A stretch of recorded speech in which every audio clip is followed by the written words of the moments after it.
Good evening and welcome to Tamil Heritage Trust monthly Heritage Talk for August 2022. As always, let me give you a very quick introduction to who we are and what we do for those of you who are new to Tamil Heritage Trust. Our objective is to understand, appreciate, disseminate, and celebrate and document India's rich heritage. We've been established since 2010. Good evening and welcome to Tamil. Is there an echo of some sort? Okay. Towards these objectives, we conduct several programs. The most popular one is, of course, the monthly Heritage Talk, of which this event this evening is one. It's held every first Saturday of every month. At the same time, 5:30 p.m. It used to be physically an in-person event earlier. Of course, the pandemic has moved online so that a much wider range of people can join us from across the country and abroad as well. We also conduct a two-day seminar called Pechi Kacheri. Pechi Kacheri coincides with the party kacheris of the Kacheri season in Chennai in December, which is a two-day in-depth look at a certain topic, like, for instance, the Pallavas or the Pandyas or art history and so on and so forth. A couple of years ago, we started the Indology Festival, which is a much 14 to 15 talks spread over a period of a week, where we have academics from across the country as well as overseas who are specializing in certain fields come and talk to us and address our audiences on their areas of expertise. The most recently concluded one in June, the Indofest 2022, was about temple builders of medieval India, where we had speakers covering an entire period of 500 years of 13th century CE, talking about various dynasties across India and their contribution to temple architecture in the country. All our talks and videos are available free to view at your leisure in our YouTube channel. You can search for Tamil Heritage Trust and YouTube, and you will find all our talks there. I request you to subscribe to this channel so that you can, and also click on the bell icon so that you can keep up to date with all our events, and you'll receive notifications from the channel as well. We also conduct a lot of workshops, for instance, on how to see a temple or Pallava Grantham and so on, plus as well as site seminars where a team of our volunteers visits a specific site or a specific set of sites, having prepared fully for being both a student of that site as well as a teacher of that site. Site seminars are week-long affairs and involve travel to the major sites, heritage sites of this country. We also have a program for teachers of heritage, especially in Tamil Nadu, where we help them set up heritage clubs in their schools, as well as train them on certain aspects of our rich cultural heritage. A few years ago, we established the THT Professor S. Swaminathan Heritage Award. It's named after our co-founder, Professor Swaminathan. This is to recognize exceptional individual contributions to the understanding, dissemination, and preservation of our heritage. And the first two editions in 2020 was won by Mr. Madhusudan Kalichelvan, and 2021 by Dr. G. Shankar Narayanan. The nominations are open right now for the 2022 edition of the Professor S. Swaminathan Heritage Award. And the last date for receiving nominations is August 15th, 2022. If there is someone that you think deserves to be on the long list of this award for their contribution to heritage, you can download the form at bit.ly THTSS form and send it to us. The address, the email ID to which you should send is available on the form itself. So please do send us a nomination for your heritage heroes to be recognized by the PhD Professor S. Swaminathan Heritage Award. This year, we have also managed the process for the V. Venkaya Epigraphy Award. Shri V. Venkaya was an eminent epigraphist, and he was the first Indian to occupy the chair of Chief Epigraphist of the Government of India. And his family has instituted this award in his name, the V. Venkaya Epigraphy Award for 2022. This is to recognize exceptional individual contributions in any Indian language toward the discovery of unrecorded inscriptions, interpretation of inscriptions, dissemination of history based on them, and so on. We have received a number of nominations, and an eminent panel has selected the winner, and I'm delighted to announce that the winner of the inaugural V. Venkaya Epigraphy Award for 2022 is Dr. Y. Subbarayalu, the eminent epigraphist and historian. We have a ceremony on Friday, August the 12th, where he will be presented with the award by our chief guest, Shri K.R. Narsaya. And Dr. Subbarayalu will also deliver the award lecture on the topic of place names and migrations of communities in South India. It's a hybrid event. Those of you who are in Chennai can join us at the RK Convention Center in Mylapore. And those of you elsewhere can watch it live on YouTube. You will be receiving the information on the program very shortly. Coming to today's lecture, we are indeed delighted and honored to welcome Professor Ratan Parimoo, an eminent artist, an eminent art historian, and a pedagogue. Professor Parimoo received a Commonwealth Scholarship to study at the Courtauld Institute of the University of London. He received his PhD in art history from the Maharaja Sayajirao University of Baroda, and then he served that institution for decades as the head of the Department of Art History, where he shaped the teaching of art history as an independent discipline in India. He was later the Dean of the Faculty of Fine Arts, and after retirement, he was invited to lead the Lalbhai Dalpatbhai Museum in Ahmedabad as its director. Professor Parimoo has authored 13 books, he's edited 10 more, he has published numerous articles and papers in journals. He's a founder member of the Baroda Group of Artists and has been holding exhibitions of his paintings since 1955.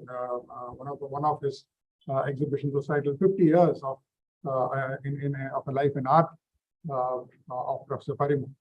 He has served on numerous councils, just a few of them, like the Executive Board of the Lalit Kala Academy, the Board of Studies of JNU, and so on.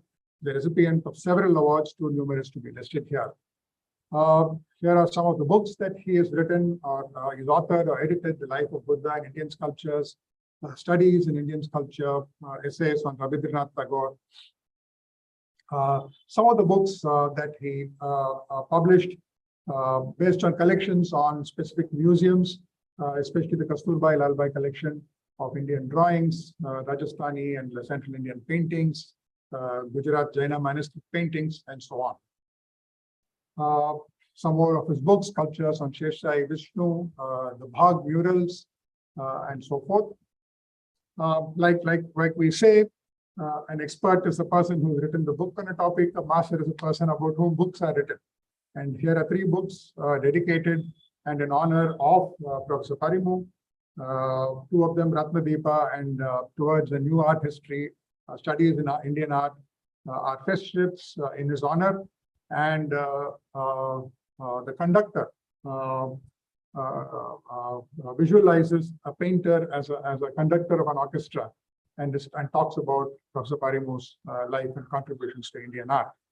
We are indeed, here is a quick selection of Professor Parimoo's paintings. Some of them are based on the theme of Kashmir, which is where he was born in Srinagar.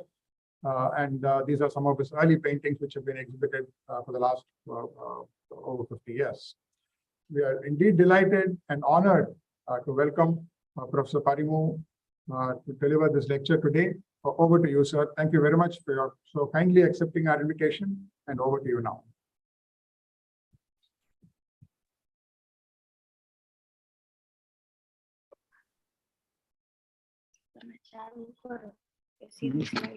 Namaste.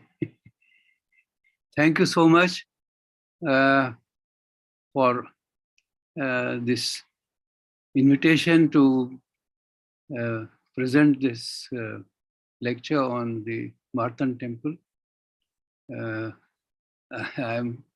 It was a very flattering introduction that you have given about my work. I will begin my lecture.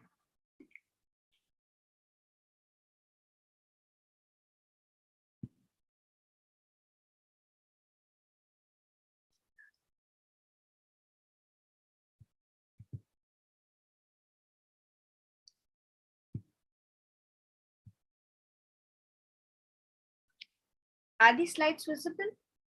They are visible. They are visible.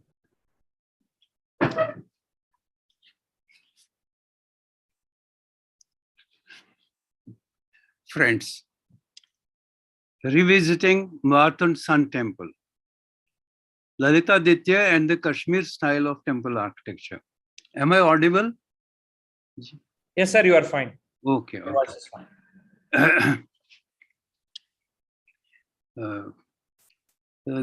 This slide includes many sites, pre-Islamic sites, mostly of Hindu temples, including the location where Martand Temple is there. It's at a distance from Srinagar. Most of Srinagar is here, and this is in the south side.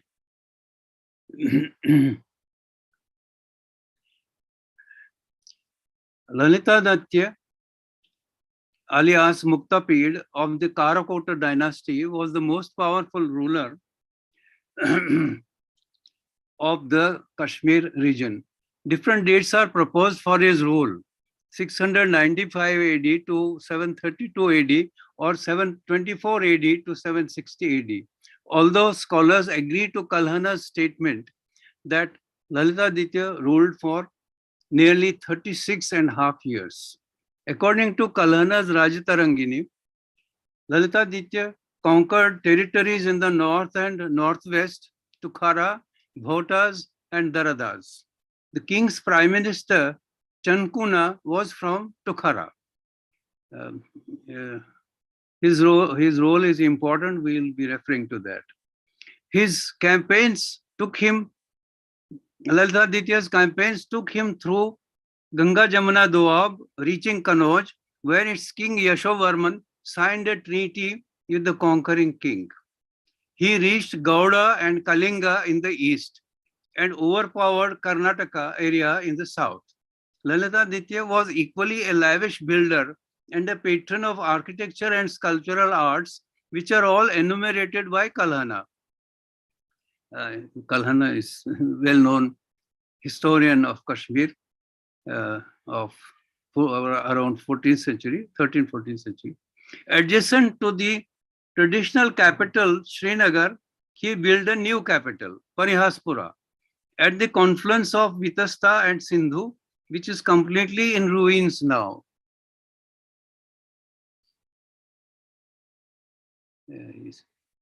Here, this is Srinagar, this is Parihaspura. Here the king also installed the silver statue of Parihasa Keshava. At Hushkapura, present-day Ushkur, near Varahamul, he constructed a colossal vihara and stupa. Besides, installed gold deity of Mukta Keshava at Vishnu temple of Mukta Swamin and a stone temple of Jeshta Rudra. He commissioned metal sculptures of Mahavaraha in gold and of the god Govardhana cast in silver. The king constructed another Buddhist vihara, Rajavihara, when amidst a large quadrangle, a lofty chaitya and colossal statue of Buddha were installed. Lalitaditya's prime minister Chankuna built a chaitya or stupa and vihara, installing many gold images of Buddha. The king's wives, Chakramardika, founded the township of Chakrapur. The next queen, Kamalavati, founded Kamala Keshava, that is Vishnu Lakshmi temple. And of course, the climax of such constructions by the munificent king was the marvelous temple of Martand with massive walls inside encircling ramparts and a township. This is all described by Kalhana.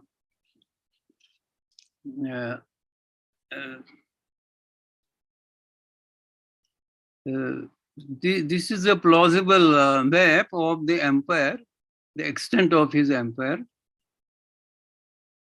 and this same empire in relation to rest of India and other parts of Asia.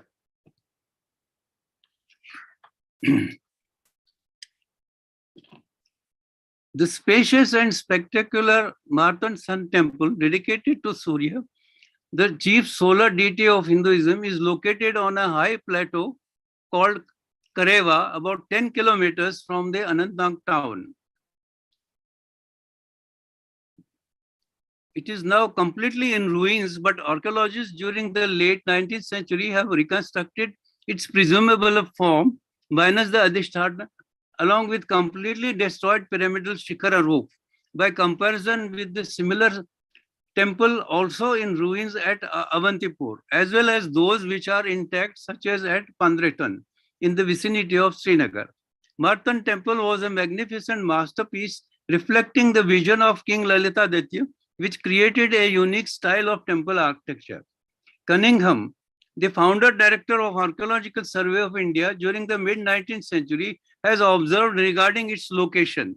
It overlooks the finest views in Kashmir and perhaps in the world. Beneath it lies the paradise of the East, with the sacred streams, orchards, and green fields, surrounded by vast snowy mountains, seems to smile upon the beautiful valley below. The German art historian Hermann Goetz, who lived and worked in India during 1940s and 1950s, while writing about medieval art in Kashmir, stressed the importance of the reign of Lalitaditya, that such an extraordinary reign had to be revolutionary also in the field of art speaks of itself.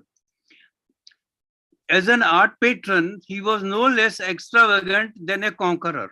The enormous artistic activity was made possible by the immense booty which Lalitaditya brought home from his distant campaigns.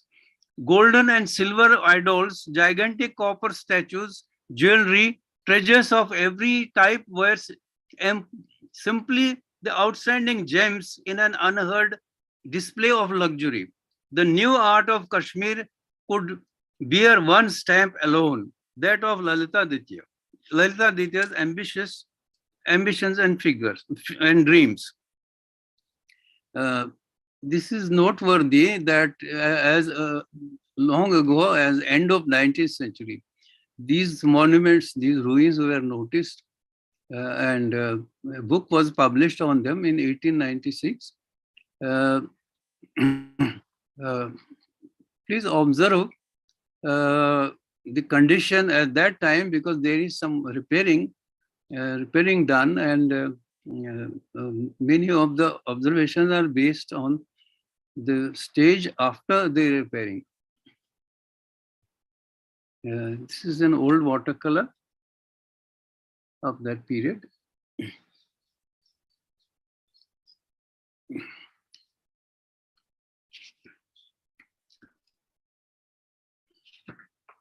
For a comprehensive approach towards the study of Martand Sun Temple and Kashmir type of temple design, one has to bear in mind three aspects of temple architecture. A, the architectural members, their forms, as well as structural principles. B, the placement of sculptures and how they, together with decorative motifs, integrate with the total edifice. Interestingly, both A and B are called the fabric of architecture. The third aspect are the iconography and symbolism of the deities and some of the decorative motifs. This aspect connects the temple with the pan-Indian Hindu ethos or sanskaras. It is an incomplete methodology if a Hindu temple is merely analyzed in terms of only A, that is its architectural members, forms and structure. This is the shortcoming of Percy Brown's approach, while elucidating the Graeco-Roman architectural influence on temple architecture of Kashmir. Percy Brown first published his book in around 1940s, which has been reprinted again and again. because Percy Brown's book deals mainly with architecture, he ignored the role and iconographical significance of huge number of sculptural icons integrated with Martand Surya Temple. In his own over-enthusiasm in eulogizing Greco-Roman influence on the architecture of Kashmir region, Percy Brown surprisingly overlooked the broader pan-Indian temple architecture. It will be my endeavor to argue that it is fallacious to use the nomenclature of Indo-Greek architecture for Martand Sun Temple.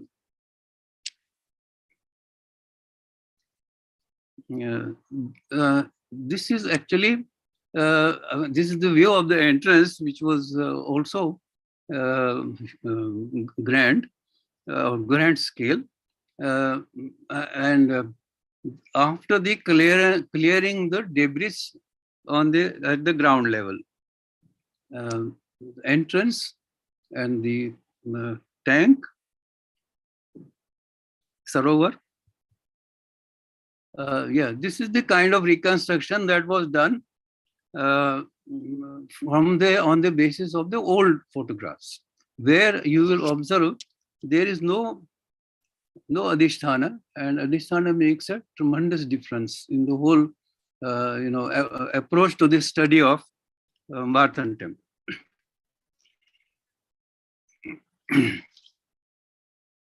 This is the other temple that we have mentioned, Avanti Swami Temple, which is a town nearby, which was the capital of the next dynasty after the dynasty of Lalitaditya. It is more ruined than the Martand Temple, but still using the Shikhara portions, Shikhara designs, there is a conjectural reconstruction made. At the outset, let me begin by quoting from her epoch-making book, The Hindu Temple, how the eminent German Austrian art historian Stella Kramrich, this book is published in 1946, has reaffirmed the objectives of the Hindu temple construction as elucidated in numerous important Shilpa Shastras. She lived and taught in Calcutta for nearly 30 years until 1950s. The Hindu temple is the central place of communication between God and devotees. Gifting it to the community is one of the means of attaining moksha. Vimana and prasada are synonyms, though prasada is a sacred building and also a 3-storied palace, often compared with Mount Meru. Prasada, the temple, is built according to the traditions of Shilpa Shastra by the application of various proportions and measurements.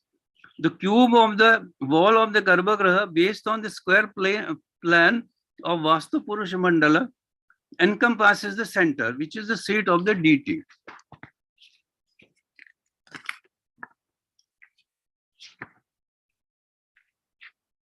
I want to keep this before you, this photograph. The cube of the wall of the Garbhagriha, based on the square plan of the Vastu Purusha Mandala, encompasses the center, which is the seat of the deity. Then the pyramid or pyramidal superstructure, Thamsana Shikhara, rises to the highest point. The vertical axis of prasada passes through the center. It can also be said that the vertical axis of the prasada leads from the highest point, the summit of the finial, that is the shikhara of its body, to the center of the Garbhagriha. It is such a temple or vimana, proportionately measured throughout, which assumes the role of house and body of God. This is a small-scale temple, fortunately escaped being destroyed. And so we have a kind of a model of the complete Garbhagriha with the Adhisthana walls as well as the Thamsana, the pyramidal roof, called Pandrethan. Same period. And I thought it also is suitable example for the concept I just read out of the Garbhagriha based Hindu temple by Stella Cranbridge. When the triumphant king Lalitaditya decided to commemorate his victories by building a gigantic temple, would his learned priests and sutradharas, sthapatis, experts of architecture, advise or approve adopting a Graeco Roman building design executed more than 1000 years ago at that point of time and situated thousands of miles away in the context of above mentioned significance attached to the Hindu temple? This is the drawing. We'll be referring to proportions, so we can already have an idea. The height of the Adhisthana is 1/2 of the height of the wall, and the height of the Shikara is almost the same as the height of the wall. So we have 1:1:1.5 proportions. I am going by, because it is difficult to actually visit and observe details. So I have used old inscriptions, especially also to mention how they were looking. One, R.C. Kak, who eventually became Prime Minister of Kashmir in 1930s, late 1930s, until 47, incidentally. Under his name, there is a book on Kashmir monuments, and we have descriptions which would have been notes of previous archaeologists. That is the central government's archaeological survey and the state government's archaeological department. On the basis of their notes, these descriptions would have been there, which I am quoting. Let us first have the description as recorded by R.C. Kak, 1933, including that given by previous archaeologists. Here it is worth mentioning that the descriptions given by Western scholars are prepared with reference to terminologies of Greek and Roman architecture, which was part of their education as architectural historians. At Martand, the principal shrine stands in the middle of an oblong. Yeah, fortunately, we have the aerial view, and you can see the debris in the courtyard has been removed, and this huge conspicuous Adhisthana is available or exposed. At Martand, the principal shrine stands in the middle of an oblong quadrangle comprising of colonnaded enclosure. The rectangular courtyard consists of 84 majestic columns, some of them fluted, facing the temple complex, and is the largest example of its kind in Kashmir. The entrance or gateway into the shrine area stands in the middle of the western side of the quadrangle. The gateway is of the same width as the temple proper has. Outwardly, the Martand gateway resembles the temple itself in the disposition of its parts, in the decoration of the pediment and pilasters. This part and this part. Outwardly, the Martand gateway resembles the temple itself in the disposition of its parts and then the decoration of its pediments and pilasters. The gateway is open to the west and east, which probably had a wooden door in the middle. On each end of the gateway wall, the pediment is supported by massive pilasters which are taller than the pillars of the courtyard. In turn, the pediment supports a sloping pyramidal roof which is now destroyed, but there are remains of sloping moldings here. This is the surmise on the analogy of Avanti Swami Temple. The temple proper contains 3 distinct chambers horizontally, of which the uppermost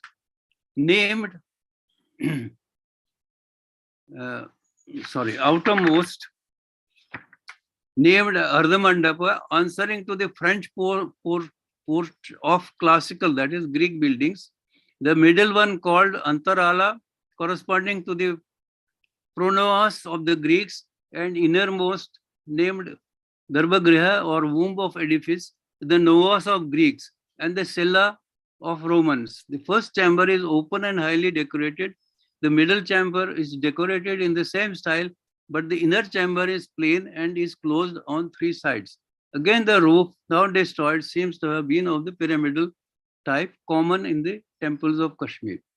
We'll see the plan also, but you may note the Mukhumandapa, there are two additional shrines on both sides. I'll be referring to that. And there is an Antarala, and this is the Garbhagriha. In the descriptions I have quoted, there will be sometime Western terminologies, which today sound inaccurate. I am deliberately, now the concept of proportions, I have earlier briefly mentioned it. I'll give a little bit details about it. I am deliberately grouping together the actual measurements of various parts of the Martand Temple complex here in order to draw attention not only to its monumental mass, but at the same time to the concept of relative proportions as intrinsic aspect of Indian temple construction and its architectural grandeur. The length of the courtyard, all this, the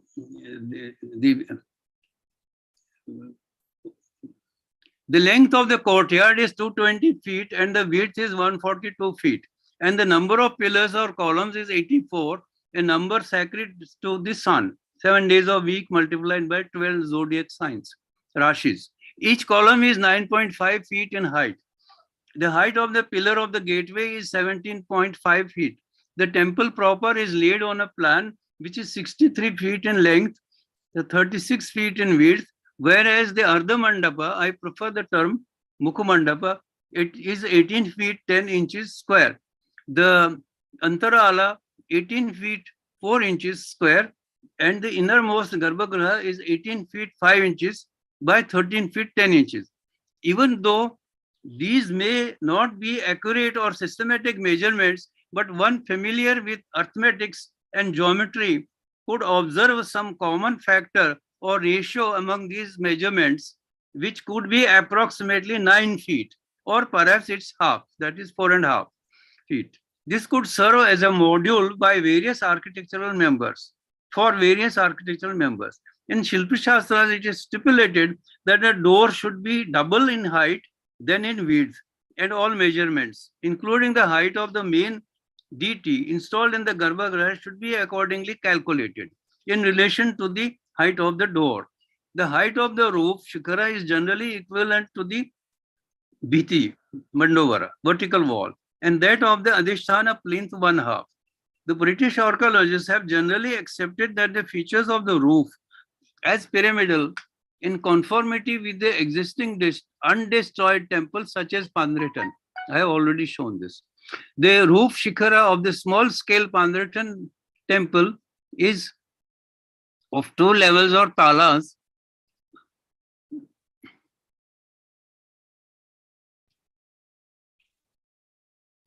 However, the roof of much bigger Garbhagriha of Martand temple could be 3 or 4 talas, each upper tala slightly smaller than the lower one.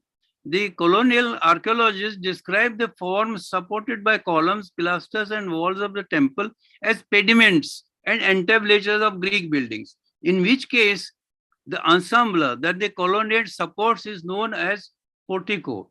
The question has not occurred to them as to what kind of roof or structure and form such a portico could have supported, and its possibility in Kashmir temple architecture if the pyramidal Phamsana form is the only appropriate solution. More of this in the subsequent pages.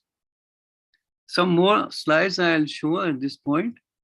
After the Adhisthana has been dug out, there is some repairing carried out, and this is the entrance to the Mukhumandapa.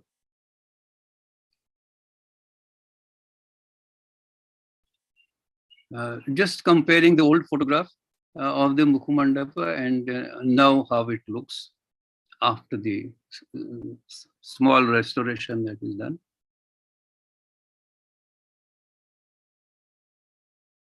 This is the Greek temple.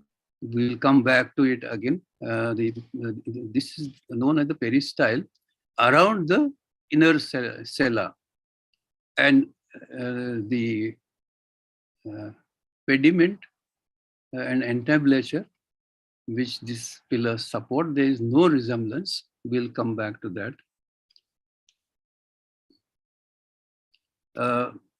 Just because the Greek temple has these three chambers, and Martand temple also has three chambers, it is presumed that it is adaptation, which is wrong. Because adding adding mandapa and mukhamandapa are additions which happen gradually to the garbhagriha. Just to also give better idea of this is how the ramparts looked earlier and now after restoration. Coming back to the aerial view, and this is the plan of the Martand temple. So the entrance, same measurements as the garbhagriha, and then the sarovar, very important feature, mukhamandap, antarala, it is not mandap, mandap concept, and the garbhagriha, and the wall around the quadrilateral. Not to be, we should not use the term peristyle, because peristyle colonnade is actually part of the main structure, whereas here the colonnade is enclosure of the sacred area. We'll come back to that. A crucial and most admirable aspect of technical skill and construction principles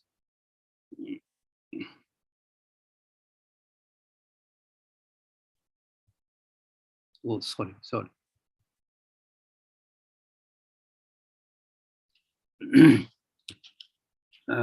I'm putting this slide because this is the entrance actually. So we're entering the quadrangle.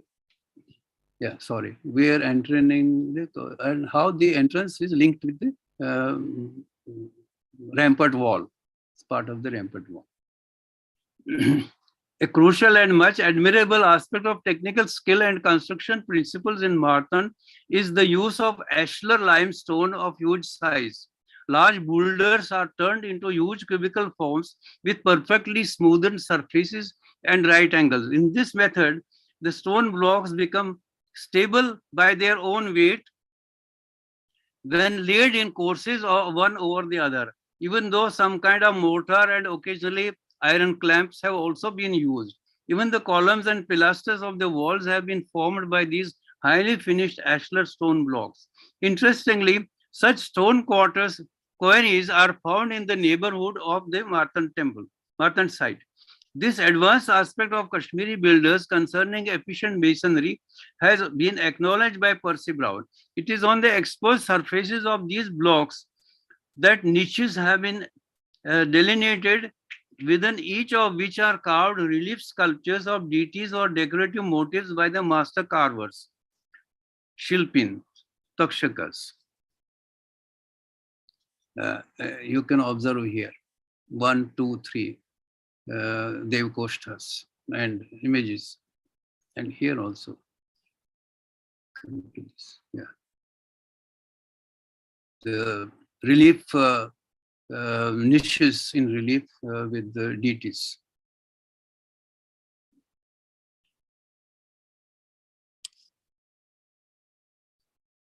Again, part of the pilasters of the entrance with the niches and deities.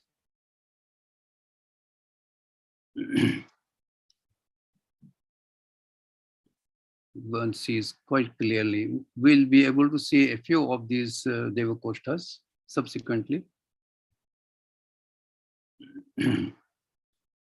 The people here in this photograph, which are assembled, give an idea of the grand scale of the temple. And also this photograph is important because it shows again the how the huge adhisthana is required for this grand architecture, grand monument. We hardly get any idea of such a huge adhisthana in the early photographs. So early commentators, couldn't visualize the actual architectural aspects of this. Unfortunately, the people assembled here are Muslims, so we hardly have any old photograph which shows Hindus assembled on the occasion of some festival or tyohar or celebration or ritual.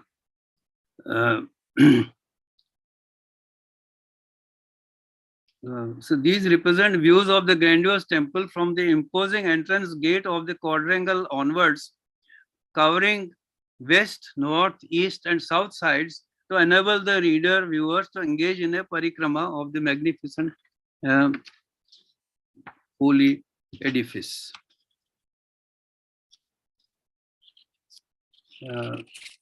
We enter from the west and then we turn to north and then east and then south. And this view gives a better idea of the massiveness of the Garbhagriha part.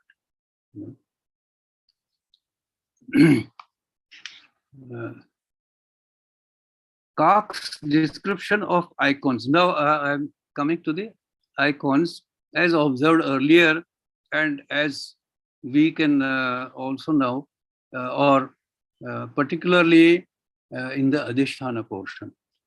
Now I refer to the description of details of Hindu icons and decorative motifs from R.C. Koch's book 1933, which have a significance not realized by scholars of his time and also since then up to the present day. The walls of the gateway on the left side of the colonnaded quadrilateral rampart and those of the Mukhamandapa Antarala Garbhagriha, both internally and externally, are systematically carved in slightly deep relief and decorative motifs and human images of the Hindu deities. There are niches with sloping gabled top frame in which standing deities have been carved and occasionally amorous couple. These niches are called Devakoshtas according to Shilpa Shastras. There are rectangular panels in which are carved seated figures, floral scrolls, pair of geese, etc. Each of these two large niches in the side walls of the inner chamber of the gateway contains the tall figure of a three-headed Vishnu standing between two attendants. Immediately below is the longer rectangular panel decorated with a row of dancing urchins striking a variety of attitudes.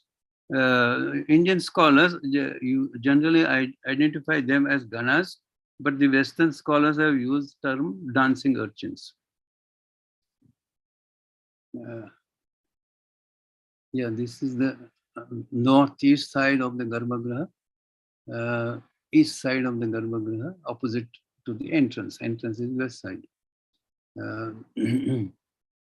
Keep observing all the time the number of deities that would have been from outside. Now we look at the figures which would have been carved from inside.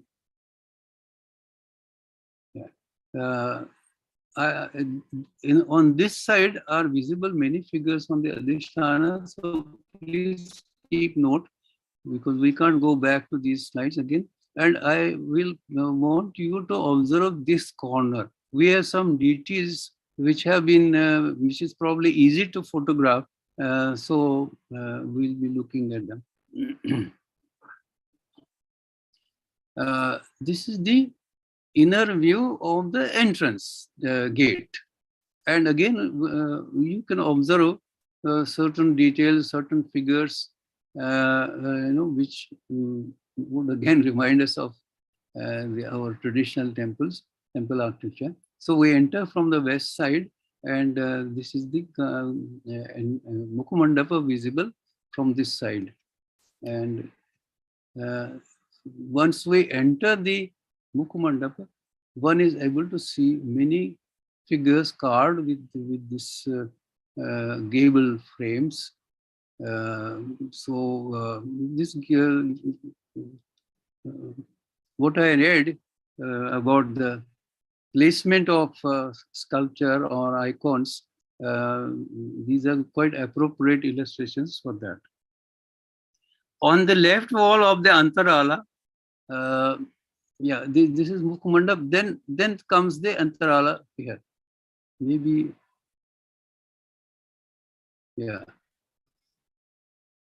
some more examples. This side is the Antarala, and I'm talking of the river goddesses, Ganga, Jamuna, icons carved on this side. Is a well-executed image of the river goddess Ganga standing upon her vehicle, the crocodile, which is looking up towards her.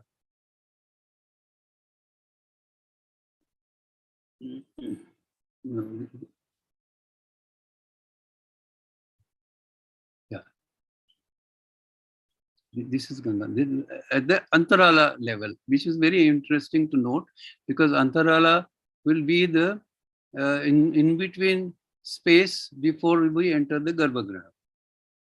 On the left wall of the Antarala is a well-executed image of the river goddess Ganga standing upon her vehicle, the crocodile, which is looking up towards her. A female attendant on her right holds an umbrella over her head, and a chauri bearer is on her left. Ganga holds her usual emblems, a water pot in her left hand and the stalk of a lotus flower in her right. She is crowned with a double conical tiara. On the opposite side of the Antarala is the river goddess Yamuna with her vehicle, the tortoise. I would like to observe that it is the only detailed description of Hindu deities from this temple, but fortunately they have never been photographed or printed until recently. Iconographically, Ganga and Jamuna images are significant symbols at the entry point of a Hindu temple and link the Martand Temple with the pan-Indian concepts. With the presence of these two river goddesses, when the devotee passes through, he is believed to have purified his body as if he has bathed in these rivers.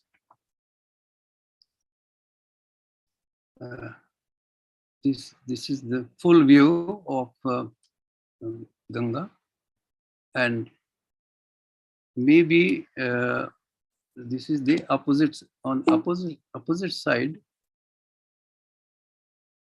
the counterpart. There would be similar.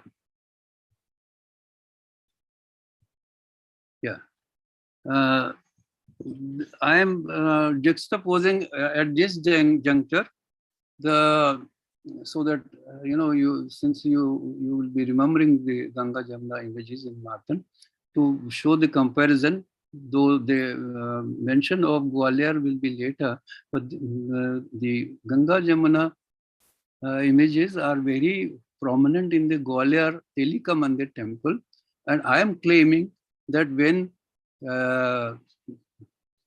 Lalitaditya reached Kanauj and defeated Yashovarman, he would have seen this temple, and maybe some sthapati would have also been taken to Kashmir.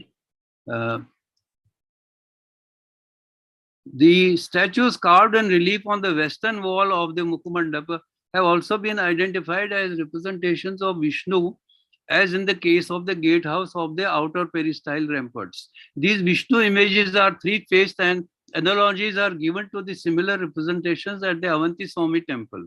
The left face of Vishnu image is that of the boar, Varaha, north direction, and the right one that of a man-lion, Narsimha, south direction. Both the Vishnu images are 8-armed and their lower hands are placed on the heads of chauri bearers. Furthermore, these icons wear the garland, Varnamala, and a bust of earth goddess Prithvi is visible between the feet of the statue on the north wall. Most of the hands of the images are unfortunately broken and weather-worn, and the emblems they hold can no longer be identified with certainty. I shall come back to the significance of these Vishnu images, which I again emphasize have been neither photographed nor published properly. We continue with the description of other Hindu deities. It has been pointed out that 14 seated figures have been carved on the walls of the Mukhamandapa below the cornice, but they cannot be identified with certainty. 12 of them occur in the north and south walls, that is 6 on each side, and 2 on the east wall. Of the 2 on east wall, the one on the right seems to represent Arun, the charioteer of Surya, holding the reins of his 7 horses. On the pilasters of the great trefoil arch of the Mukhamandapa are carved in relief images of deities which cannot be identified. On the north and south of the antechamber of the Mukhamandapa, there are shrines containing 2 panels. It is considered by the early archaeologists that they possibly may have a reference to the rising and setting sun or to the concerts of Surya, that is Usha and Pratyusha. Again, views as we enter the Mukhamandapa. This is the kind of Vishnu images. These are separate images found from archaeological excavations, but some similar carved in relief images are there in the Martand Temple. The Avanti Swami Temple, or the role of the next king, there are more images of this image type available. In another cave in Kashmir, a scholar has discovered the Surya image carved on the wall. So something similar would have been in Martand Temple. And a detail of the chariot of Surya has been observed in one of the corners in Martand Temple.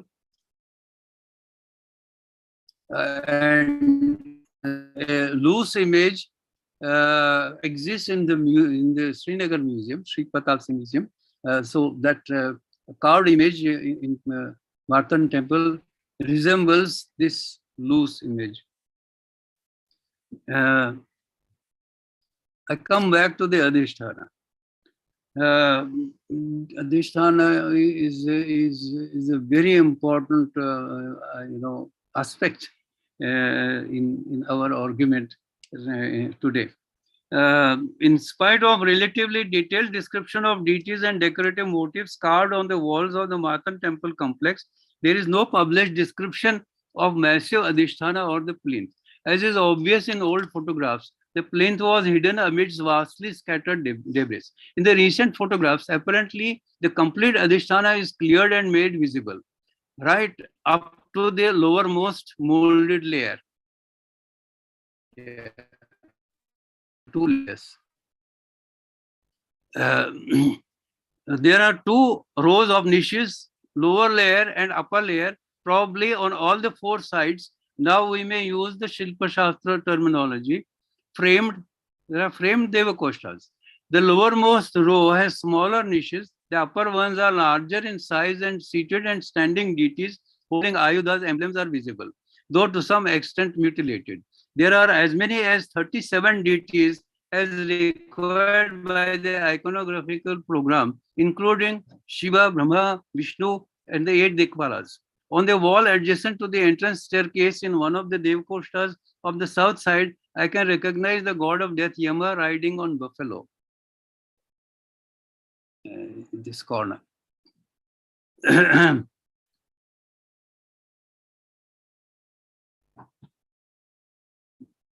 Yama riding on buffalo. Yama is the name of one of the 12 Adityas, incidentally.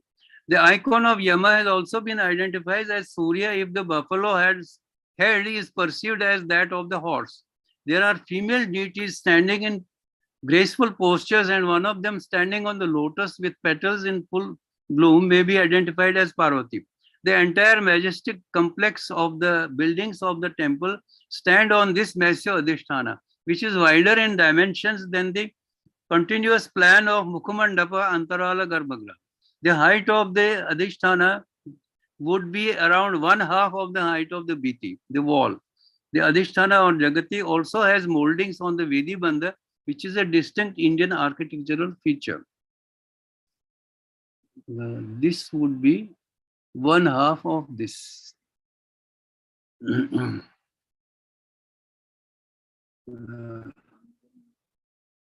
Yeah, this is the lower level, and you can see the upper level has the frame, the triangular frame, sloping triangular frame.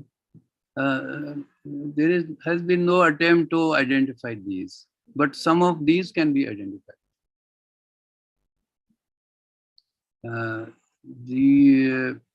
There are seated figures as well as standing figures. This is the Antarala corner from outside. And here is the Yama figure, what I call Yama. Someone has identified it as Surya, but Surya is not shown riding directly on the horse, but Yama is directly riding on the buffalo. Yeah, this part. I made a special effort to be able to, pinpoint placement of this image. This is here in the plan, and this is the close-up. And I would also like you to observe this pillar type. Sometimes it's actually pillar covered with the pearls. It is also referred to as twisted rope pillar, and this is in Ajanta, 5th century. I'll be showing some photos meanwhile. Yeah, these are the standing figures. This could be Varaha, if this is seen as the boar. So there are a series of standing figures.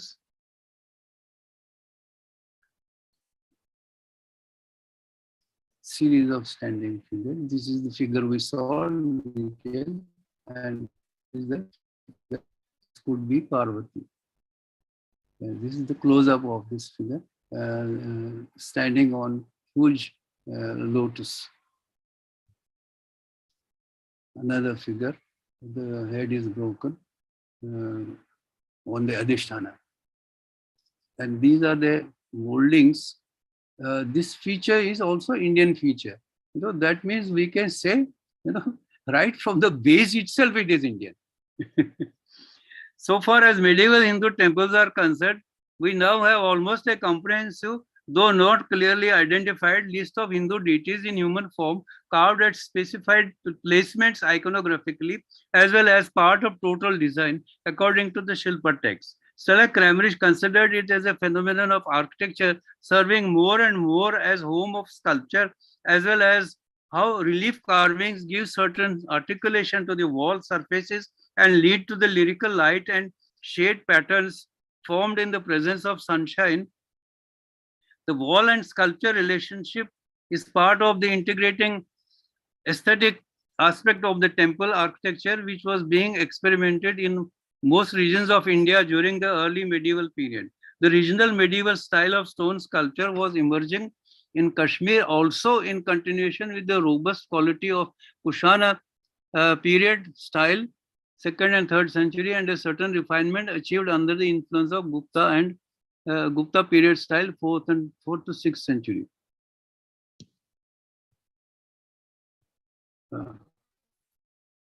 Actually, here these two slides to compare Adhisthana with the architecture from Nalanda, I mean the Buddhist architecture.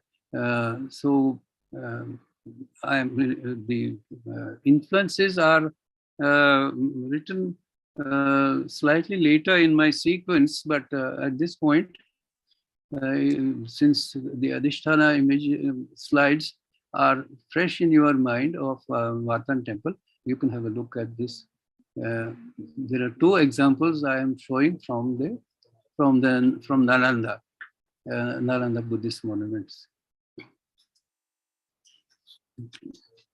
The description of three-headed Vishnu images with Varaha and Narsimha faces on the walls of entrance gateway and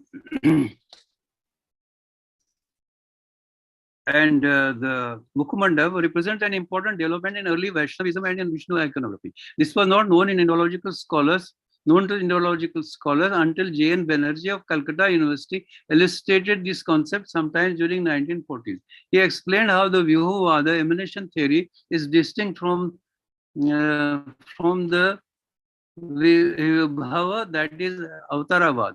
In Indian sculpture, Dashavatara, avatars of Vishnu, are given distinct iconographic forms. The three, actually four-headed Vishnu images, fourth head is at the back of the frontal face, are given the nomenclature Chaturmukha Vaikuntha form of Vishnu. We already saw that image, which adumbrates the Vyuhavada philosophy. This iconography first appeared in the Mathura region during the Gupta period, 4th to 6th century, and was also adopted in Kashmir. Some broken Chaturmukha Vaikuntha images of Vishnu have been discovered from archaeological excavations, particularly Avanti Swami Temple complex, and are on display in the Sri Pratap Singh Museum in Srinagar. The term Vyuha conveys the idea of a single primordial source, that is the supreme being, in its one or more expressive forms. One of the Avyakta form of supreme being, Narayana, emanated a succession of personified elements as schematically listed below. Vasudev, central face, eastern direction, symbolizing Bala, strength. Sankarshana, Narsimha face, south direction, symbolizing knowledge. Pradyumna, Kapila face, western direction, representing sovereignty, Aishwarya. Aniruddha, Varaha face, north direction, representing energy. Four face standing Vishnu images personify Vishnu's world supporting aspect and also the aspects of covering the vertically tripartite structure of the universe. The Prithvi along with Patala in the lower inclination and reaching out the sky and the heaven above. Bhu, Bhuva, Swa. Often victorious Hindu kings like themselves to be identified. This is very relevant for the fact that after his victories, Lalitaditya built this temple. These are, illustrate how there were experiments going on in temple construction contemporarily in other parts of India. And this is the Gwalior temple, which I am presuming that we had seen. And this is the Vishnu we were talking of. And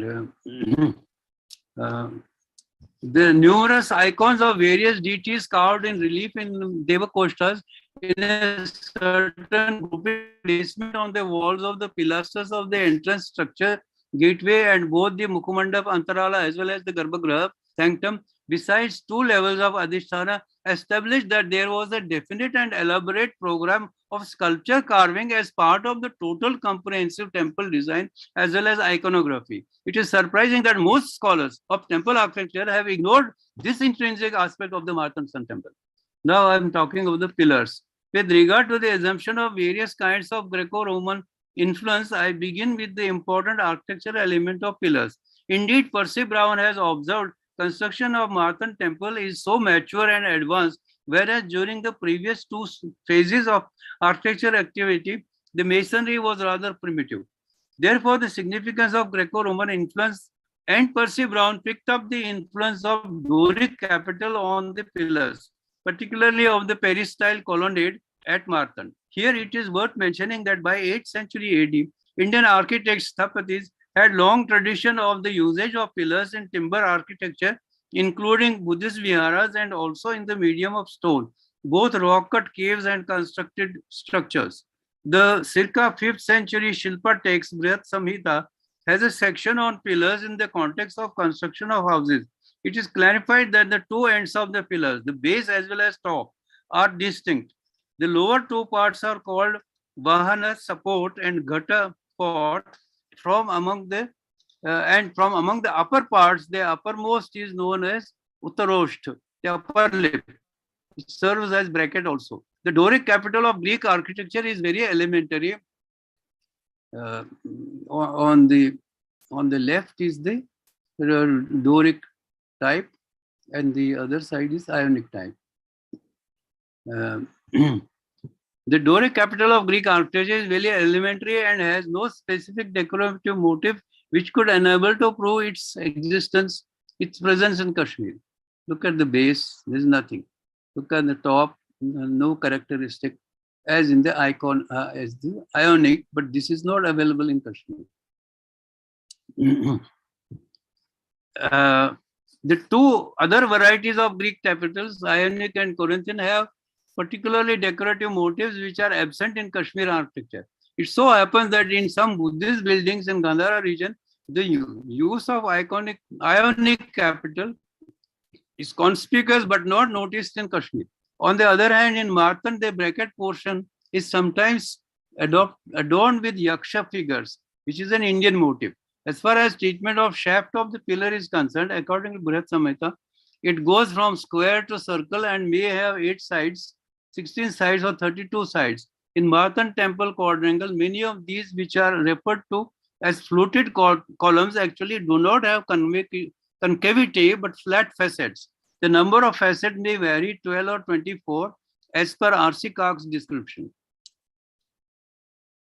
These are the 3 types. This is Corinthian from the Greek architecture, and in Gandhara, there is a monument where the Corinthian is used, but this is not used in Kashmir.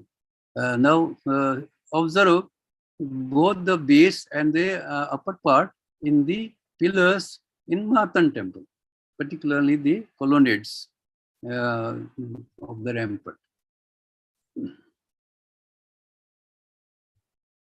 I have actually, deliberately placed this colonnade from Ajanta caves here, and again colonnade here of the Martand Temple. Again colonnade. Observe, you have already seen the Doric base and the upper part. No comparison. And here actually Doric.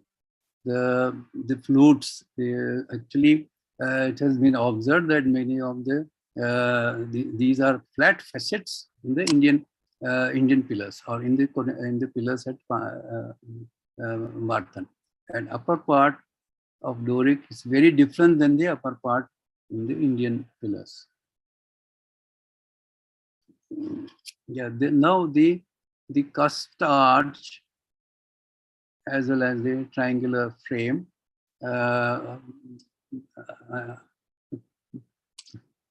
In order that there will be too many, photographs, I have, for certain arguments, I have not put the illustrations. The problem of cusped arch and triangular pediment. See, you should observe that there is a triangular sloping, part also above this, but nowhere the triangle base is there. That is very important to observe. And this is the type pillar in Martand, which is similar to Ajanta caves. The problem of cusped arch and triangular pediment. The cusped arch as the shape of the entrance or gateway to the quadrangle and also on the Mukhumandapa of the Kashmir temple style, that is the Prasada, in turn supports an overlapping double triangular motif surmounted by a pyramidal roof are among the important features of this variety of northern Indian Nagara temple form. Early British colonial scholars like James Burgess during the late 19th century and Percy Brown during the early 20th century have clinged on to 2 conspicuous architectural motifs, cusped arch and triangular pediment, to establish Gandharan influence on Kashmir style of architecture. Indirectly, it implies the influence of the sources of Greco-Roman edifices. I would like to assert that at the juncture when the in-depth study of vast number of in situ Hindu temples in the context of written Shilpa text sources, rituals, symbolisms, iconography pertaining to both Buddhist and Hindu religions have reached a high point, we must reconsider these early untenable assumptions. Strangely, an eminent German scholar, Hermann Goetz, living and working in India during the mid-20th century, has reasserted the scope of Greco-Roman influence on the architectural art of Kashmir and Western Himalayas. On the other hand, the astute architectural historian Deval Mitra and ex-Director General of Archaeological Survey of India holds the view that most of the arguments put forward by Hermann Goetz in favor of his theory do not stand close scrutiny. Cust arch. Regarding the cust trefoil arch, I would like to quote E.B. Hewell, who was a forthright friend of Indian art. Writing during the early decades of the 20th century, he has explained that the trefoil arch has evolved from the Chaitya arch window form of Buddhist rock-cut caves as well as timber architecture using the material of wood. The other pointed shape of the Chaitya window is derived from the lotus leaf, and then with slight variation, the shape turns into peepal tree leaf. The arch shape is placed on pillars and in turn into what is called trefoil cast arch. Actually, it is this kind of structure which traveled to Gandhara region from India. However, the cast arch form in Kashmir architecture does not use the true arch structure as invented by Romans with a keystone in the middle. The simple reason being that it was not known to Kashmiri architects. The arch format Martand is designed by placing specially shaped stone blocks in horizontal courses, one layer upon another, known as corbelling. Deval Mitra, who had keenly surveyed the Martand Temple premises during 1970s, has explained that the principle of corbelling was adhered to also in respect of spanning. The topmost opening of trefoil arch was covered by enormous T-shaped slab. The facing of the pyramidal roof was also constructed of horizontal courses, resulting in a double-tiered triangular roof. Stella Kramrisch has identified the Chaitya window shape with the term Gavaksh mentioned in the Shilpa text, according to which the real window was turned into an architectural motif for the Hindu temple Shikhara. It was further modified in Kashmir temples for this architectural form. This Stamba Torana should also be taken into consideration. Yeah, this is the Chaitya arch, and these forms are repeated here, and Stella Kramrisch calls them. This is Chaitya arch, Chaitya window, and these are adopted as decorative motifs at Ajanta itself, and later it is adopted in the temple architecture, and it also reached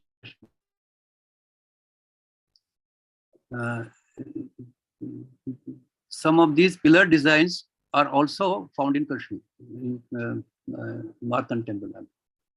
And notice this form. This is in Mathura, 2nd century, Kushan period. And again, notice this framing, different kind of base, which is part of similar experiments. This is from Nalanda. I already showed some Nalanda. This is in Gujarat, experiments in Gujarat.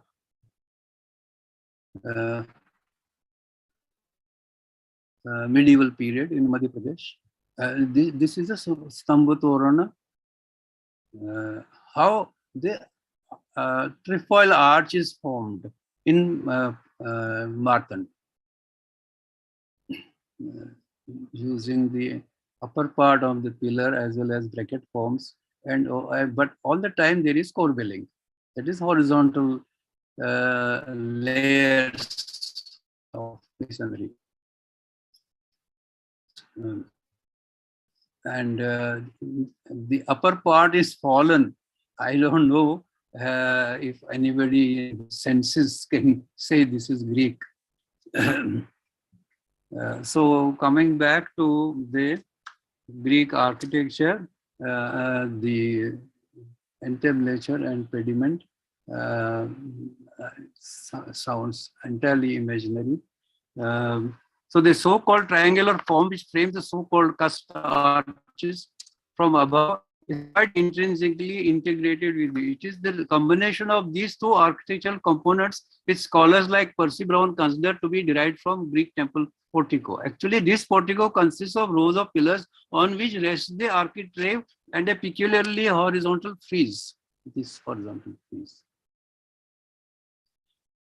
which together are termed as entablature. It is this entablature which supports the base of triangular pediment. However, in Kashmir temple, neither the entablature nor the base of the triangular pediment, both in horizontal orientation, are present. On the other hand, the sloping frame above the cast arch resting on two pillars should be compared with gable formed by two slanting sides as in timber architecture. Just to remind that this structural form and design surmounted on two columns pilasters is used for the Pravesh Door of the Mukhamandapa of the Martand Temple. The same slanting roof would have been adopted in the four-sided pyramidal superstructure of Kashmir Temple in stone. Percy Brown has himself explained the peculiarly of roof types from geographical regions where plenty of wood is available for timber and timber architecture. Besides the continuation of the tradition of timber architecture in the design of roof of Kashmir mosques, Percy Brown has explained about the similar shared timber architectural features in Nepal and Kerala temples, and at times adaptations made in the construction of stone buildings. The tapering superstructure, put which ascends an unbroken line, is called Shunga, according to Vishnu Puran.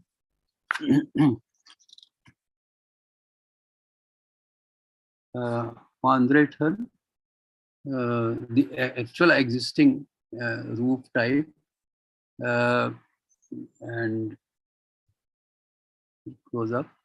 This is some of the among the Muslims, some of the mosques are still using this roof design. This is a very important mosque in Srinagar.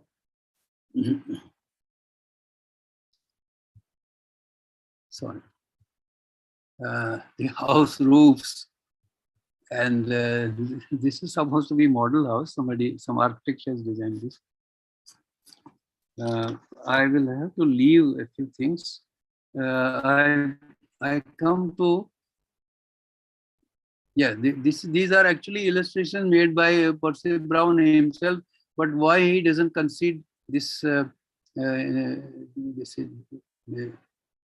This is in Nepal, also in South India.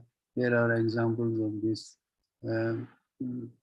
This is in Gujarat, and this is the Kashmir type.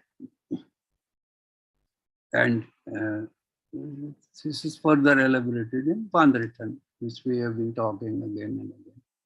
And this would have been also in Avantipur temple.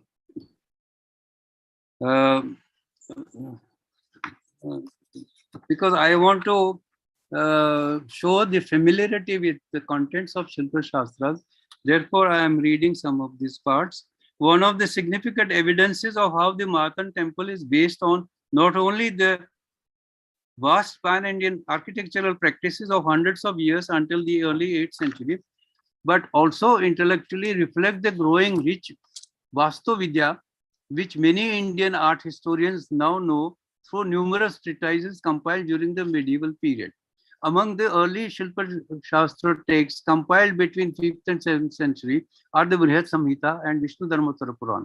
Herewith is an attempt to correlate some aspects of Martand Temple with the chapter on temple architecture from Vishnu Dharmottara Puran.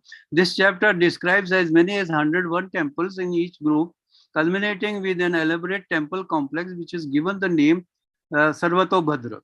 This implies that the 7th century, by the 7th century, even at an experimental stage, there was a concept of gigantic sprawling group of temple structures and number of icons of Hindu pantheon to be installed and consecrated for worship.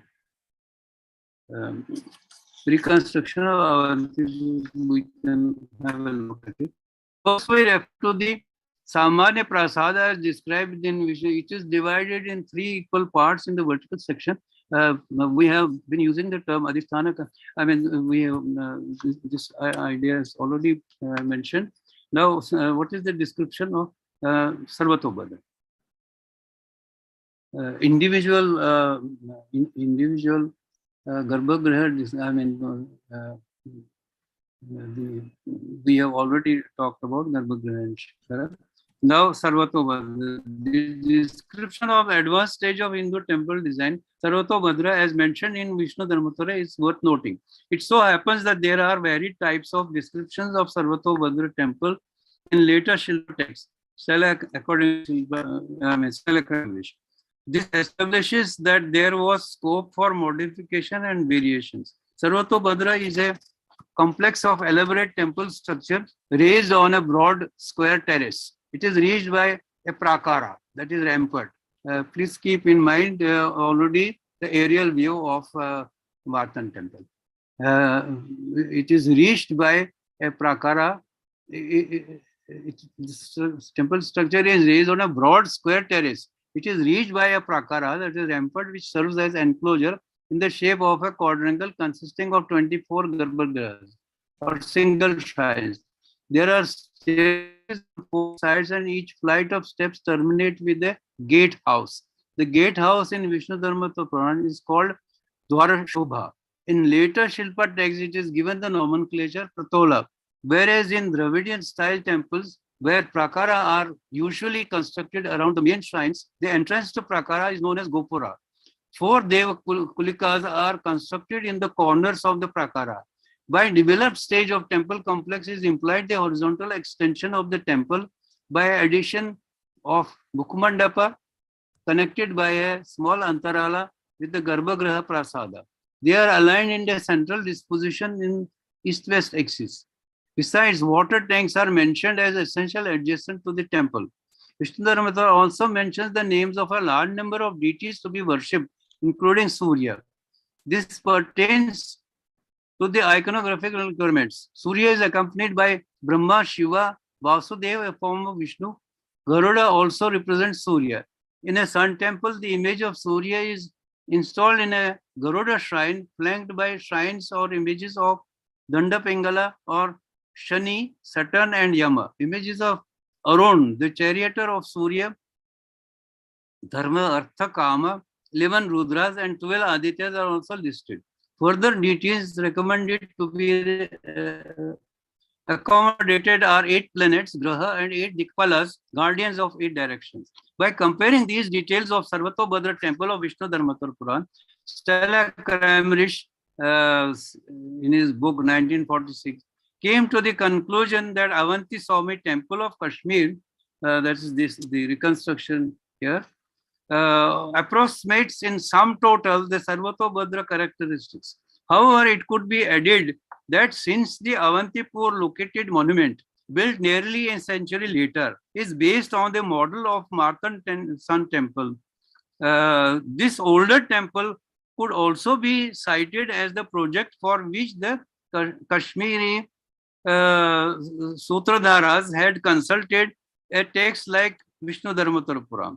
The east-west axis of the centrally placed complex of temple units with a kunda or sarovar, water pond in the vicinity, protected by prakara with additional shrines and numerous deities assembled, including the reference to Surya-related images, also further establishes that in the essential planning of Martand Temple, there is no Graeco Roman influence involved. In fact, Vishnu Dharmatara Purana recommends that one that is patron, generally a king, who builds a Sarvatobhadra classified temple complex and properly worships our God is designated a Chakravartin. So another relevant argument. Now it is also possible to assert that a so-called peristyle colonnaded quadrangle in particular is not a Graeco-Roman concept in the context of Martand Temple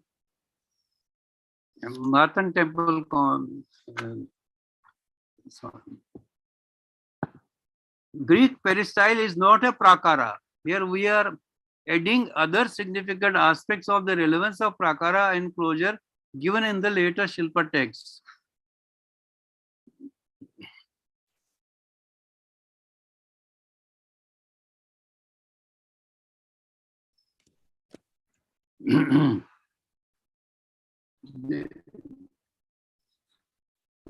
Prakara physically defines the sacred space or area and serves for security around the temple. Although it is required for accommodating parivara and avarana devatas, but prakara also has an esoteric significance. It is not necessary to install all of the devatas who are mystically present, and when invoked in the ritual, they send out energies. The enclosed area is also required for performing certain rituals, bali offerings and processions. Since in the Nirandara Garbhagriha or Martand Temple, there is no space architecturally provided as an ambulatory around the installed main deity. Therefore, particularly circumambulation is possible only outside the Garbhagriha walls. It is a later architectural development in Hindu temples to provide ambulatory path, Pradakshina path, immediately around the installed deity inside the Garbhagriha. They are called Sandara temples. I have just one or two pages which I would like to, I hope you will allow me to read. Pan-Indian links.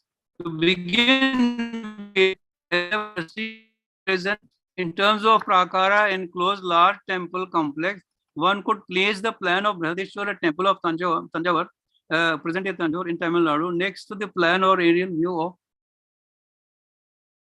Martand Sun Temple.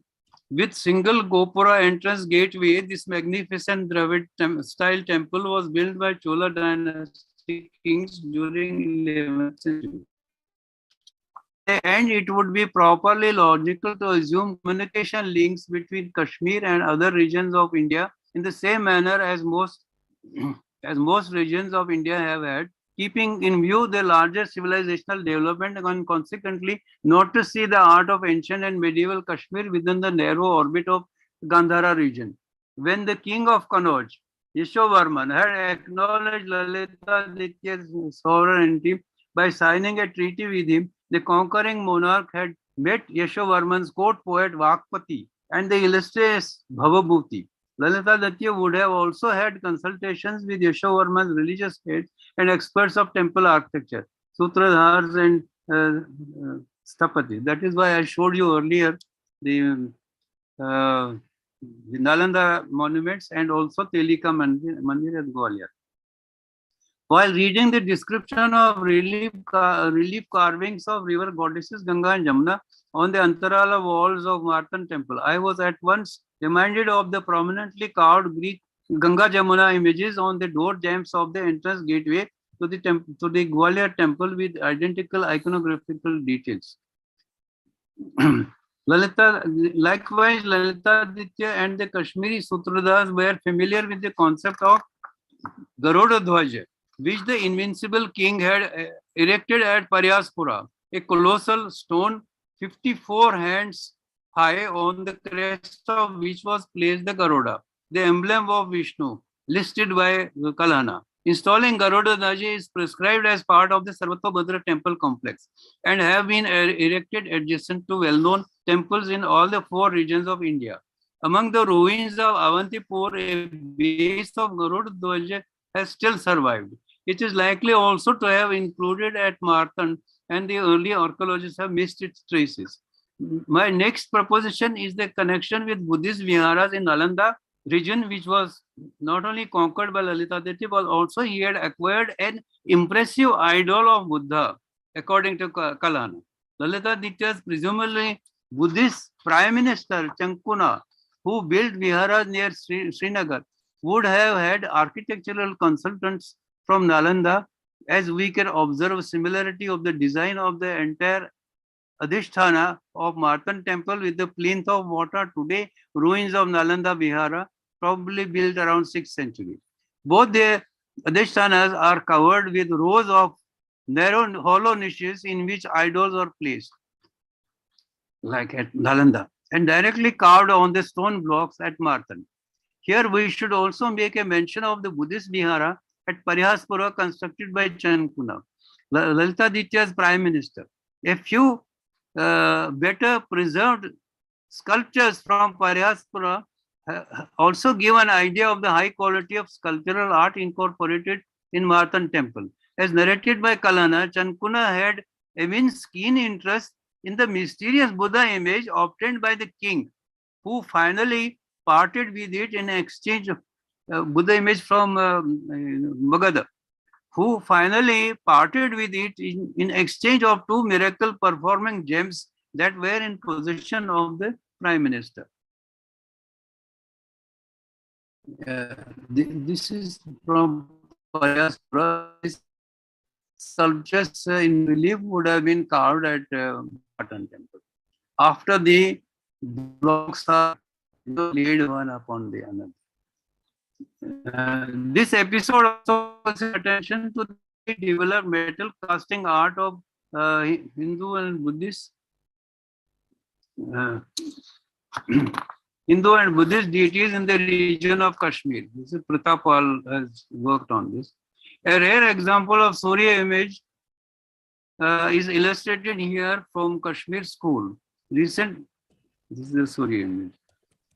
Recent researchers have established that many other centers in eastern India, Turkey, Tamil Nadu in south, and Gujarat in west, Jain bronzes from Akota. In Kashmir and adjacent Himalayan region, figurative art and metal also flourished during the early medieval period. This Surya image is magnificent because no Surya has been recorded or recovered from the site of Martand Sun Temple. Here, Surya is varying in conformity to most Surya images from the entire North India, what is called Udicha dress, including boots. He holds two lotuses, one in each hand, and is accompanied by Pingala and with pen and inkpot, who records the sins, and Danda, the punisher, holding a stick. Due to Lalitaditya's proactive and large-hearted patronage, the regional characteristics of Kashmir style of architecture are finally consolidated at Martand, which became the template for temple construction for the next 3 centuries. The temple and the other structures at Vangat are also considered contemporary building activity during the Lalitaditya period. The fully restored temple at Pandritan and Payar, the 2 temples in semi-restored condition at Avantipur, and the ruins at Ludav and Bunyar, and even at Sharda Peeth, the sthala of Ishtadevi of Kashmiri Hindus near Mirpur in Pakistan are complete evidences of the majestic style of Kashmir, style of temple architecture. This is Payar. It is also in good condition, but small. This is the Sharda Peeth in Pakistan.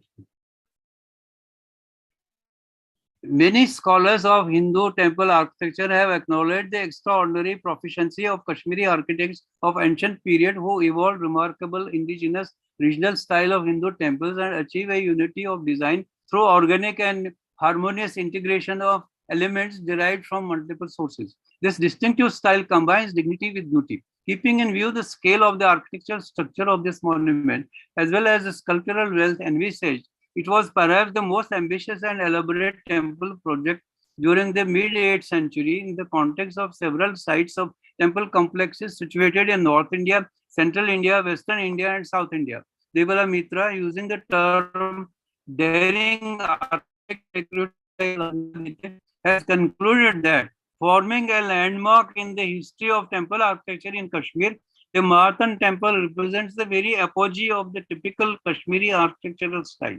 According to her, it can be generally accepted that the temple served the model for those in the succeeding ages, and that this particular form of architecture owed its origin due to the drive and genius of Lalitaditya, Muktapid.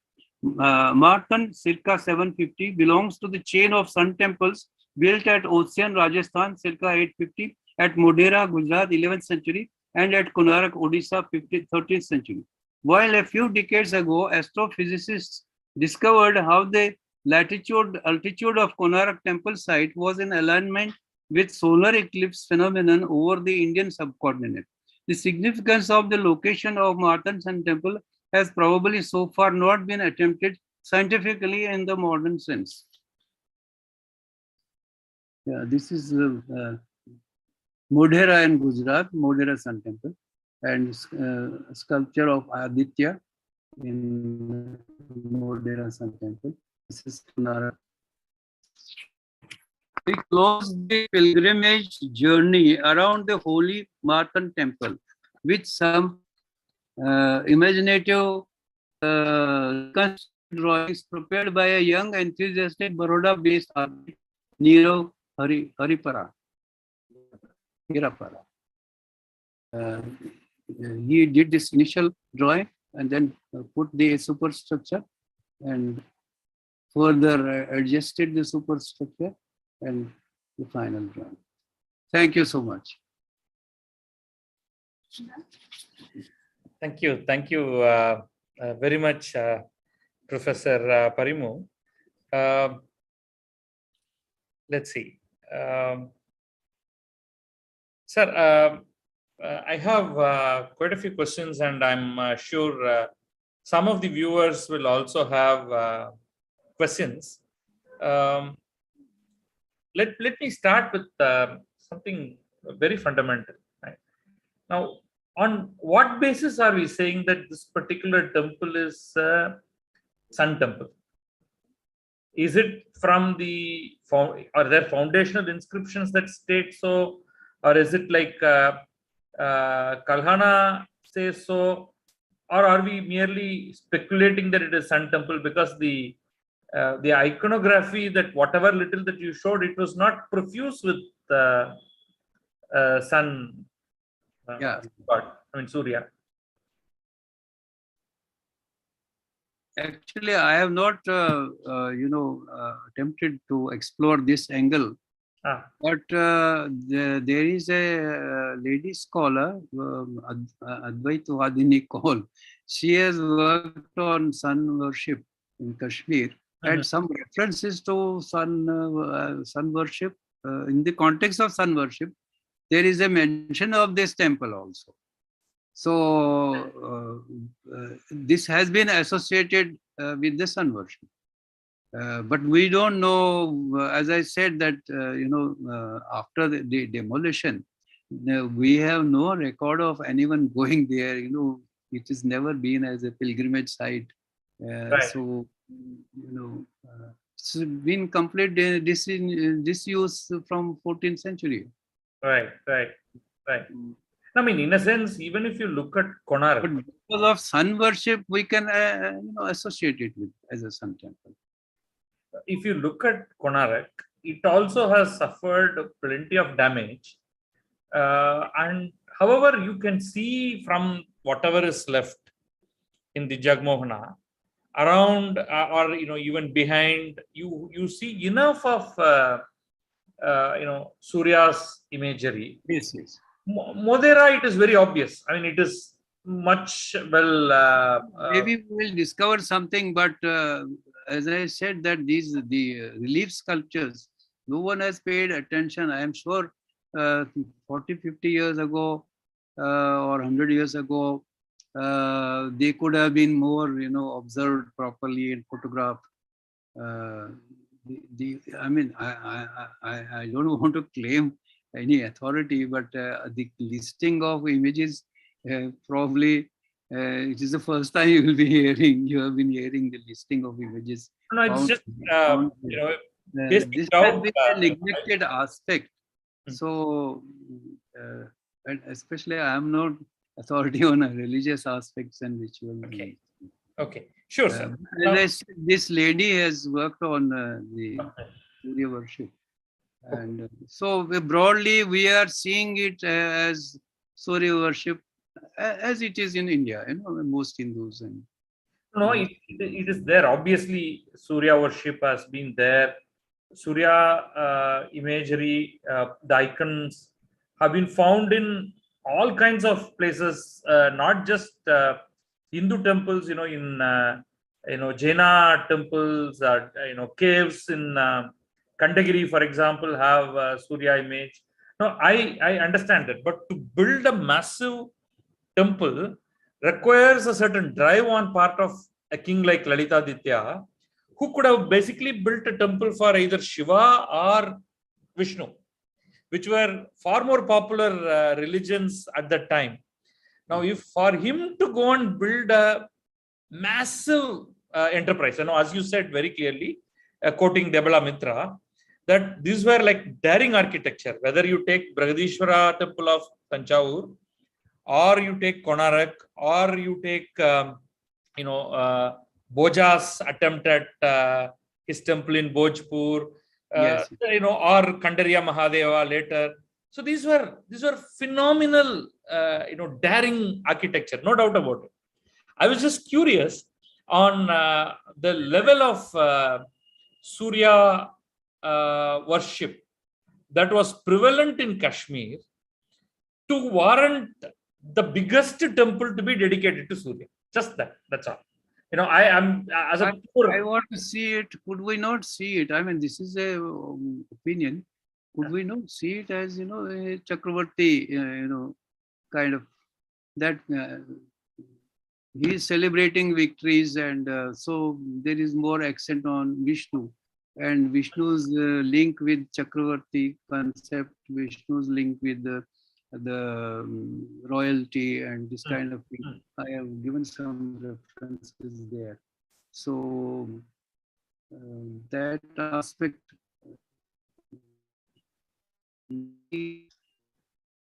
probably, I think the religious aspect, how much the king would have been responsible. So we have to go back to other, sources. Sure. Anyway, this will remain an open question. Okay. Thank you. Why I haven't deliberated much. As you can see, come across my approach is how much we can, talk in terms of architectural. Sure. Parts. So let me address the architecture, and it was very nice of you to have brought some of the intact examples. So there are two things that we could understand, based on what you showed. One was a complete small temple that was intact. I think Pandretan. I don't know whether I'm pronouncing it. That was a beautiful little temple, completely intact, which gave a clue to how Martand Temple could have been built. That is one. The second is even in the ruins of Martand Temple itself, the Kostas, the Deva Kostas pretty much had in relief very similar model. That that what you called as a triangular. There was a curved, clover-like triple arch. Yes. And then a triangular straight-edged surface on top of it, which very the pattern of it very much is there in the Pandratan temple that you showed. Yes. So we could therefore project it to if the whole Martand temple would have been like that. And also your measure of the particular dimensions, the relative adhisthana to its bitti to the superstructure part of it. It was quite nice. It gave a very good idea. But I'm still a little bit confused about the I don't want to call it circumambulatory path. I don't know what that is. The boundary. The boundary seemed a little odd. The walls and the colonnade, I don't know what you call it. They looked very different from a typical, the Indian temples. In South India, we only see walls, right? Simple straight walls. We don't see this kind of pillars. So it was a little bit odd. The double row of pillars. and also shrines, small shrines. Right, right. Have you seen in any other place similar to this kind of structure? It's a fresh exploration. So, and especially either one has to travel or one has to depend on available photographs. In Kanchipuram, sir, the Kanchi Kailasanatha temple, it has walls around, and there are little temples on the boundary. Yes. Devakulikas, as they are called. But it's a complete full plastered wall into which these little temples are structured on the boundary all around the entire temple wall. So this one was very interesting. I mean, I had not seen something like this, and therefore, again, unfortunately, because of its damage, we can't really extend to say, hey, this is how your reconstruction doesn't really focus much on the wall, outer wall. Reconstruction seemed to focus a lot more on. Actually, we have no idea of what kind of thinking was there when the reconstruction was going on. Okay. Something that is convenient to do, they have just done that way instead of trying to find out how the original would have been. Okay. I understand. Okay. I didn't find records of this. Maybe one has to go to archaeological survey archives and find out how and when it was done and what they had in mind. In fact, there are still many shaped stones still lying around, which could have been used for reconstruction. Like I showed one fallen, capital of a pillar in one of the photographs. Right. The other one from whatever you showed, you did show the Ajanta pillar for a comparison in between. To show how the pillars of the Martand temple are not like the Greek and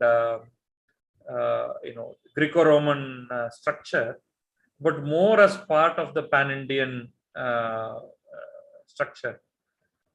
But I couldn't see the kind of strong connection to the Ajanta pillars too. Ajanta pillars also looked a little different from what you showed.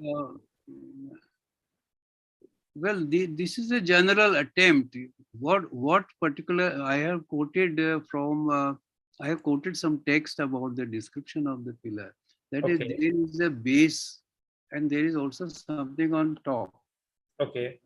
Which are recognizable, and that is used in Ajanta. And I mean, we have an example. That is why we are using Ajanta. We can also use any other cave, because even in the early stone architectural constructions or excavated caves, there is supposed to be influence taken from the wooden architecture. So in that sense, I mean, colonnade shouldn't immediately be seen like you just pick up a Greek example and show. That it is very much a very strong, part of the Pan-Indian structure is very clear. But to an outsider, so as you correctly pointed out, when Percy Brown comes to India, comes with a certain baggage of having studied only the Greco-Roman architecture. Yes.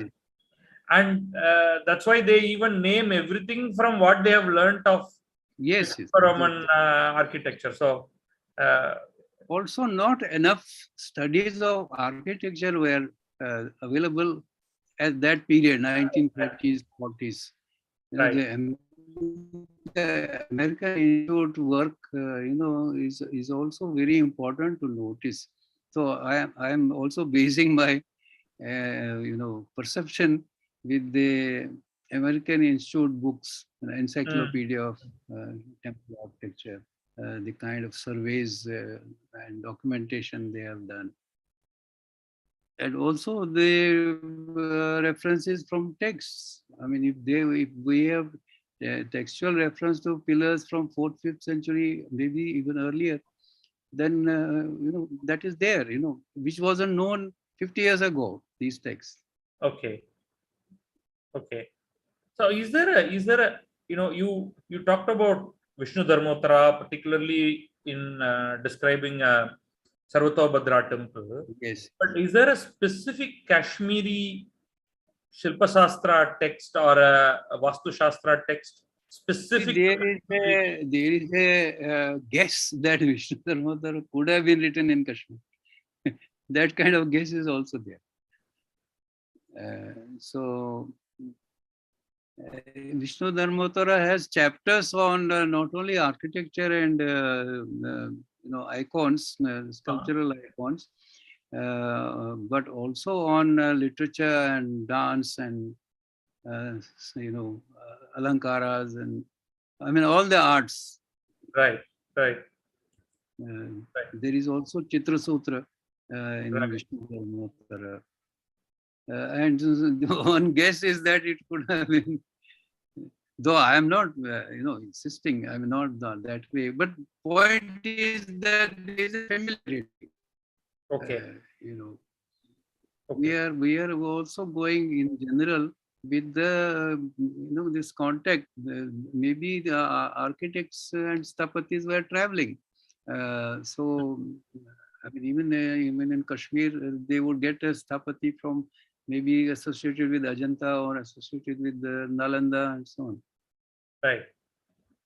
The one point that you mentioned clearly, that of Ganga and Yamuna, the iconography of Ganga and Yamuna and how it has spread across the country, we can clearly track it down to the earliest extant, the earliest available one that you talked about, Gwalior, where no, there are still earlier available, but Gwalior, why I mentioned Gwalior is Lalitaditya reached Kannauj, he would have reached this Gwalior comes under the territory and reign of Yashovarman, with whom there is supposed to have been a treaty signed, and two of his poets had been invited to the court of Lalitaditya in Kashmir.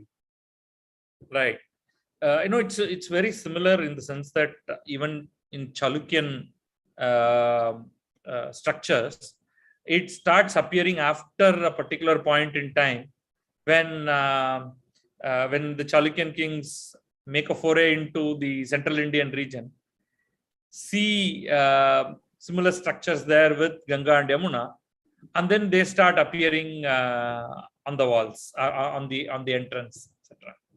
So wonderful. Very it has given us, this lecture has given me a lot of material to understand, think about, and visit these visit Martand in person, and not just Martand but also some of the other places, the Avantipura region with Pandratan. There are only in Avantipura, there are only stones on the floor level. Yeah, I know. Martand only has this, at least the main structure is still standing. But in other places, this Parihaspura is only, it is called, Patharon ka Sheher. Right. Only stone blocks scattered all around for kilometers together. Yeah. Well, unfortunately, those are the vicissitudes of history. Where we are today.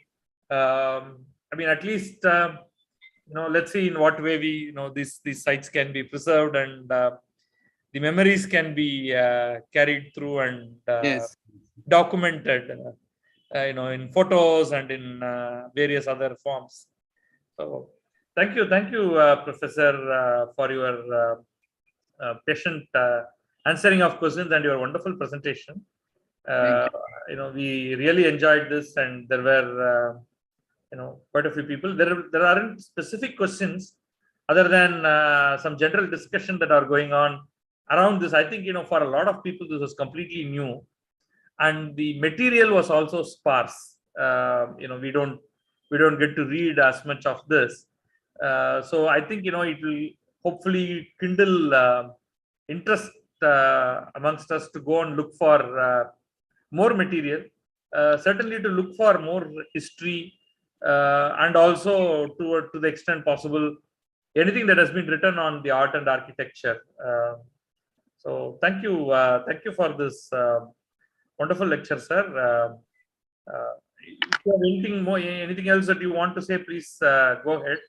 Otherwise, we can complete the lecture for the day. It was very kind of you to have asked me to make this presentation.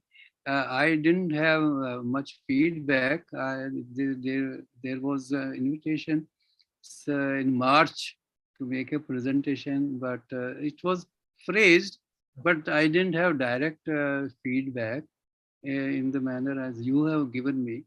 So I am feeling a little more confident that मैंने जो कोशिश की है वो it is in the it has been certainly very I had to limit it, but there is I am happy to mention that some publisher is saying let us make a large book on Martand. No, it is worth it, particularly with these ideas. With the high quality photographs of whatever is available today. It is possible that you should actually work on that, and that will keep this the memory alive in terms of presenting it in a scholarly and in a high quality manner, where I'm sure you can explore the religious aspect of it also to that. Yes. And link it with various other things, which I'm sure your publisher will also have some views on it. But as a scholar, what will make it easily readable and available. Thank you very much, sir, for a great lecture. Thank you, and our pranams to you from Tamil Heritage Trust. And for the viewers, we will meet once again next month, first Saturday.